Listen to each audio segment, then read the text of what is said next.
This is why no means no. This is Story Arks. I'm Art. And this is a story given to me by my friend Rabbi Juan about the time that he almost died in a prop plane. And I'm telling it exactly as he told it to me. So when he was a young man in his mid-20s, he was engaged to be married with a girl from Virginia. Now he was from Dallas and she came to visit him in Dallas. And after she left, she gets back home to Virginia. She calls him on the phone and she's like, you know what? This ain't working. I'm breaking up with you. We're not getting married. Now he was like, what? You know, he was heartbroken. He couldn't understand what was happening. And he ends up talking to his friend that day. Now his friend was this rich guy who owned 2 airplanes, right? And so Juan goes and he tells him what the problem is. And the guy's like, what? No, that's not acceptable. That's not acceptable. She can't break up with you over the phone. Who does that? That's not a thing. We're going to go over there and we're going to talk to her and we're going to find out why she broke up with you in person.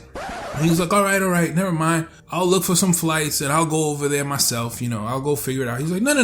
We're going to take my plane. That's what we're going to do. So he gets on the phone. He calls up. He had a big plane and he had a little plane. So he calls up and he hangs up the phone and he tells Juan, all right, so there's a problem. My big plane is being maintenance. So we can't take my big plane.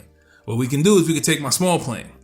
So Juan's like, I don't care, man. I could just get a flight, with American Airlines or something. And he's like, no. We're going to take the small plane. So he calls up over to the airport and he's like, yeah, fuel my plane. I'm coming over there. Be there soon. So they go to the airport, they get on the plane and they take off. And now they're headed to Virginia. But mind you, they're coming from Texas. So they have to stop in North Carolina to get more gas. Flying to North Carolina was pretty uneventful. When they get there, they fill up the plane, they get more gas. And I don't know if it was one of the technicians or I don't know if it was Rabbi Juan's friend himself, the pilot, but somebody left the gas cap loose.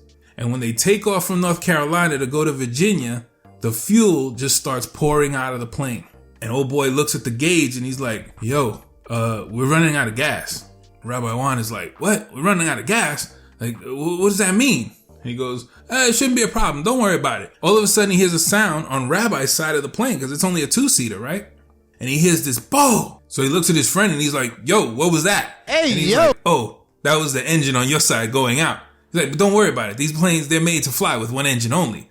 And as soon as he says that, they hear another bolt and the engine on the pilot's side goes out, right? So now they're in the air with both engines turned off, no fuel in the plane, and they're just gliding.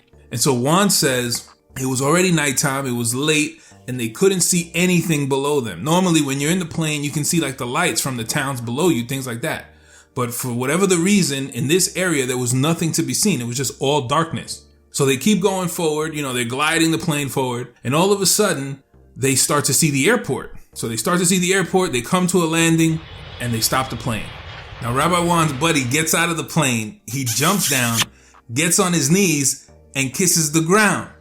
And he had just converted to Judaism, but when he gets up from kissing the ground, he goes, thank you, Jesus. Right? And so, as it turns out, when they're talking to the people who work at the airport, they're like, yo, we were coming and we couldn't see anything. It was just all darkness. What's back there that we didn't see anything? And they're like, oh, that's a mountain over there. And so what ended up happening was, for whatever the reason, right, we got to believe that it was God that was with them. When the engine went out, they were going directly towards a mountain. And it just so happens that they had enough height to fly just over the mountain and then come down into the area where they would land in the airstrip. But if they had just been in the air a little bit longer without fuel, these guys would have crashed into the mountain. So then they go ahead and they refuel the plane and they continue on their journey to Virginia, which is crazy, right? And they get to old girl's house at like 2:00 in the morning and old boy's like, I want to go see her right now. And Juan is like, no, let's leave it for tomorrow. He's like, no, we're going right now. So he gets to her house and he's banging on the door. Bang, bang, bang, bang. Open the door. We got to talk to you. Open this door right now. We almost died to get here. And so she opens the door. They're talking with her. And in the end, it was still the same. She's like, we still broke up. Now you got it in person. Moral of the story is, no means no.